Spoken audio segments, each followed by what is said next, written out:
শুধু আমি বলবো আপনাদের একটু ধৈর্য ধরতে হবে।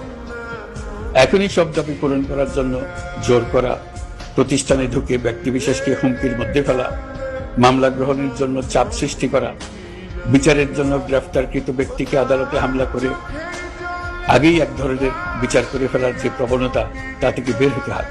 কর্মযাত্রার প্রথম পর্যায়ে রাষ্ট্র সংস্কারের কাজে আপনাদের কাছ থেকে যে সমর্থন পাচ্ছি, সেজন্য আন্তরিক ধন্যবাদ।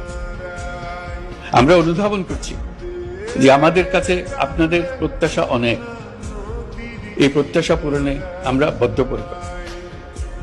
যদিও দীর্ঘদিনের গণতন্ত্রহীনতা, 15 বছরের ফ্যাসিবাদী শাসন ব্যবস্থা প্রায় প্রতিটি ক্ষেত্রেই আমাদের জন্য পর্বতসম চ্যালেঞ্জ রেখে গিয়েছে, কিন্তু এই চ্যালেঞ্জ গ্রহণে আমরা প্রস্তুত।